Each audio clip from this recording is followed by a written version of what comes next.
ಬೆಂಗಳೂರಿನಲ್ಲೊಂದು ಬೆಚ್ಚಿ ಬೀಳುವ ಘಟನೆ ನಡೆದಿದೆ. ಲೆಕ್ಚರ್ಗಳಿಂದಲೇ ವಿದ್ಯಾರ್ಥಿನಿ ಮೇಲೆ ರೇಪ್ ಆಗಿದೆ. ಮೂಡಬಿದ್ರಿಯ ಕಾಲೇಜು ಉಪನ್ಯಾಸಕರಿಂದ ಈ ಕೃತ್ಯ ನಡೆದಿದೆ.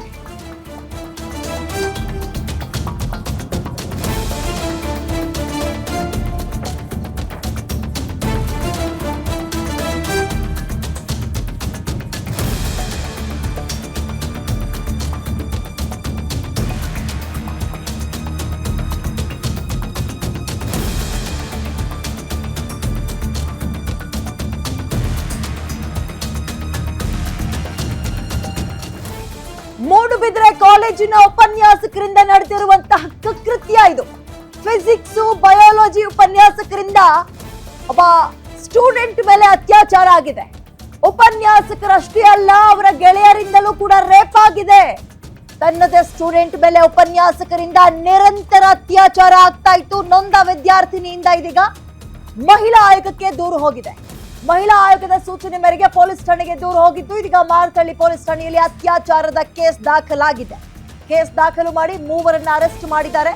ಮಾರತಹಳ್ಳಿ ಪೊಲೀಸರು physics lecture Narendra, biology lecture Sandeep ಮತ್ತು ಇವರ ಗೆಳೆಯ ಅನೂಪ್, 3 ಕೂಡ ಇದೀಗ ಅರೆಸ್ಟ್ ಆಗಿದ್ದಾರೆ.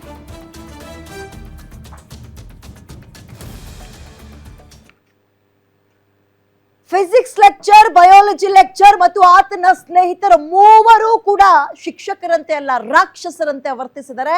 ಒಬ್ಬ ವಿದ್ಯಾರ್ಥಿನಿಯ ಮೇಲೆ ನಿರಂತರವಾಗಿ ಅತ್ಯಾಚಾರ ನಡೆಸಿದ್ದಾರೆ. ಆರೋಪಿಗಳಲ್ಲಿ ಮೊದಲು ಅತ್ಯಾಚಾರ ಮಾಡಿದ್ದೆ ಫಿಸಿಕ್ಸ್ ಲೆಕ್ಚರ್ ನರೇಂದ್ರ. ವಿದ್ಯಾರ್ಥಿನಿ ಬಳಿ ನೋಟ್ಸ್ ಕೊಡ್ತೀನಿ ಅನ್ನೋ ವಿಚಾರದಲ್ಲಿ ಸಲಿಗೆ ಬಳಸಿಕೊಂಡು ಹತ್ರ ಆಗಿದ್ದ ಕೀಚಕ ನರೇಂದ್ರ. ಬಳಿಕ ಹಂತವಾಗಿ ಚಾಟ್ ಮಾಡಿ ನೋಟ್ಸ್ ಕೊಡ್ತೀನಿ ಅಂತ, ಜೊತೆಗೆ ಸಹಾಯ ಮಾಡ್ತೀನಿ ಅಂತ ಆಕೆಯನ್ನ ಪುಸಲಾಯಿಸಿದ್ದ. ಬಳಿಕ ಯುವತಿಯನ್ನ ತನ್ನ ಬೆಂಗಳೂರಿನ ಮಾರತಹಳ್ಳಿಯ ಗೆಳೆಯನ ರೂಮಿಗೆ ಕರೆದುಕೊಂಡು ಹೋಗಿ ಅತ್ಯಾಚಾರ ಎಸಗಿದ್ದ. ವಿಚಾರ ಯಾರಿಗೂ ಹೇಳ್ಕೊಡ್ದು ನೀನು ಅಂತ ಬೆದರಿಕೆ ಹಾಕಿದ್ದ ನರೇಂದ್ರ. ಈತ ಫಿಸಿಕ್ಸ್ ಈ ಸಬ್ಜೆಕ್ಟ್ ಅನ್ನ ಪಾಠ ಮಾಡುವಂತಹ ಶಿಕ್ಷಕ, ಲೆಕ್ಚರರ್ ಈತ.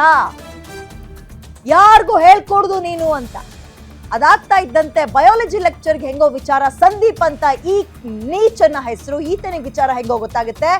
ಆತ ಕೂಡ ಆಕೆಯ ಮೇಲೆ ಮೆಸೇಜ್ ಮಾಡಿ ಆಕೆಯನ್ನ ಬುಟ್ಟಿಗೆ ಬೀಳಿಸ್ಕೊಳ್ಳೋಕೆ ಪ್ರಯತ್ನ ಪಟ್ಟ. ಈ ವೇಳೆ ಆಕೆ ವಿರೋಧವನ್ನು ವ್ಯಕ್ತಪಡಿಸ್ತಾಳೆ ವಿದ್ಯಾರ್ಥಿನಿ.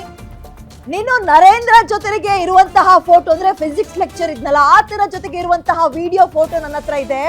ನೀನ್ ನನಗೆ ಕೋಆಪರೇಟ್ ಮಾಡ್ಲಿಲ್ಲ ಅಂದ್ರೆ ನಾನು ಇದೆಲ್ಲವನ್ನ ವೈರಲ್ ಮಾಡ್ತೀನಿ ಅಂತ ಆ ಹೆಣ್ಮಗಳಿಗೆ ಬ್ಲಾಕ್ ಮೇಲ್ ಮಾಡ್ತಾನೆ. ಫೋಟೋ ವಿಡಿಯೋ ಎಲ್ಲವೂ ಇದೆ, ಎಲ್ರಿಗೂ ಗೊತ್ತಾಗುವಂತೆ ಮಾಡ್ತೀನಿ ಅಂತ ಹೆದರಿಸ್ತಾನೆ. ಕೀಚಕ, ನೀಚ. ಇದಕ್ಕೆ ಹೆದರ್ಕೊಂಡ ಯುವತಿ ಆತನಿಗೂ ಕೋಆಪರೇಟ್ ಮಾಡ್ತಾಳೆ, ಅತ್ಯಾಚಾರ ಮಾಡ್ತಾನೆ ಆರೋಪಿ. ಬಳಿಕ ಇವರಿಬ್ರು ಕೂಡ ಕರೆದುಕೊಂಡು ಹೋಗಿ ಅತ್ಯಾಚಾರವನ್ನ ಮಾಡ್ತಾ ಇದ್ದಂತಹ ರೂಮ್ ಇದೆಯಲ್ಲ, ಅದು ಮತ್ತೊಬ್ಬನದ್ದು, ಅದು ಅನೂಪ್ ಅಂತ, ಇವರಿಬ್ಬರ ಸ್ನೇಹಿತ ಅಂತ.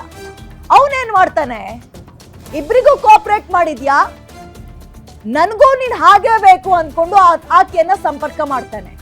ನೀನ್ ಇಲ್ಲಿ ಬಂದಿರೋದು CCTV ಅಲ್ಲಿ ಇದೆ, ನನ್ನ ರೂಮ್ ನಲ್ಲಿ CCTV ಇದೆ, ನೀ ಅವರಿಬ್ಬರ ಜೊತೆ ಹೇಗಿದ್ದೆ ಅನ್ನುವಂತಹ ವಿಡಿಯೋ ನನ್ನ ಹತ್ರ ಇದೆ. ನೀನ್ ನನಗೆ ಕೋಆಪರೇಟ್ ಮಾಡ್ಲಿಲ್ಲ, ಸಹಕರಿಸ್ಲಿಲ್ಲ ಅಂತ ಹೇಳಿದ್ರೆ ಇದನ್ನ ವಿಡಿಯೋ ವೈರಲ್ ಮಾಡ್ತೀನಿ ಅಂತ ಬೆದರಿಕೆ ಹಾಕ್ತಾನೆ. ಬಳಿಕ ಅವರಿಬ್ಬರ ಸ್ನೇಹಿತ ಅನೂಪ್, ಅಂದ್ರೆ ಈತನ ಮನೆಗೆ ಕರ್ಕೊಂಡು ಬಂದಿದ್ದು ಆ ಹುಡುಗಿಯನ್ನ ಅತ್ಯಾಚಾರ ಮಾಡಿರೋದು, ಆತನೂ ಕೂಡ ಇಂಥದ್ದೇ ಕೃತ್ಯಕ್ಕೆ ಕೈ ಹಾಕಿದ್ದಾನೆ.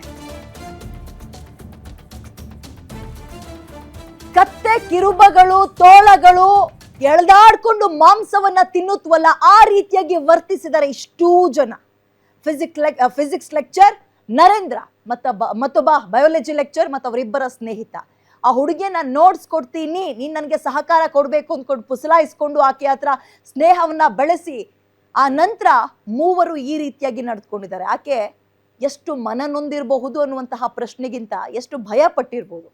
ಯಾರಿಗೂ ಹೇಳ್ಕೊಳಕ್ ಆಗಿರ್ಲಿಲ್ಲ. ಒಬ್ರು ಮೇಲೆ ಒಬ್ರು, ನೀನ್ ನನಗೆ ಕೋಆಪರೇಟ್ ಮಾಡ್ಲಿಲ್ಲ ಅಂದ್ರೆ ನಾನು ವಿಡಿಯೋ ವೈರಲ್ ಮಾಡ್ತೀನಿ, ನೀನ್ ನನಗೆ ಕೋಆಪರೇಟ್ ಮಾಡ್ಲಿಲ್ಲ ಅಂದ್ರೆ ಈ ವಿಡಿಯೋ ನಾನು ಇವ್ರಿಗೆ ಕೊಡ್ತೀನಿ, ಫೋಟೋ ಶೇರ್ ಮಾಡ್ತೀನಿ, ಈ ರೀತಿಯಾಗಿ ಹೆದರಿಸಿ ಆಕೆಯನ್ನ ನಿರಂತರವಾಗಿ ಅತ್ಯಾಚಾರ ಎಸಗಿದ್ದಾರೆ. 3 ಒದ್ದು ಒಳಗೆ ಹಾಕಿದ್ದಾರೆ ಈಗ ಪೊಲೀಸರು. ಆದ್ರೆ ವಿಚಾರವನ್ನ ನೆನಪು ಮಾಡ್ಕೊಳ್ಳಿ. ಆಕೆ ಇನ್ನು ಸ್ಟೂಡೆಂಟ್, ಆಕೆಗೆ ನೋಟ್ಸ್ ಕೊಡ್ತೀನಿ, ನಿನಗೆ ಉಳಿದಂತೆ ಸಹ ಅಂದ್ರೆ ಹೆಲ್ಪ್ ಮಾಡ್ತೀನಿ, ಪಾಠಗಳಲ್ಲಿ ಹೆಲ್ಪ್ ಮಾಡ್ತೀನಿ, ನಿಂಗೆ ಗೊತ್ತಿಲ್ಲದೆ ಇರೋದನ್ನ ಇನ್ನು ಎಕ್ಸ್ಟ್ರಾ ಕ್ಲಾಸ್ ಮಾಡಿ ನಾನು ಹೇಳ್ಕೊಡ್ತೀನಿ ಅಂತ ಪುಸಲಾಯಿಸಿ ಆಕೆಯನ್ನ ಬೆಂಗಳೂರಿನ ಯಾವುದೋ ಒಂದು ರೂಮಿಗೆ ಕರೆದುಕೊಂಡು ಬಂದು ಅಲ್ಲಿ ನಿರಂತರವಾಗಿ ಅತ್ಯಾಚಾರ ಮಾಡಿ ಆಕೆಗೆ ಬೆದರಿಸ್ತಾನೆ. ಏನಂತ, ನೀನ್ ಯಾರಿಗೂ ಹೇಳ್ಕೊಡ್ದಿ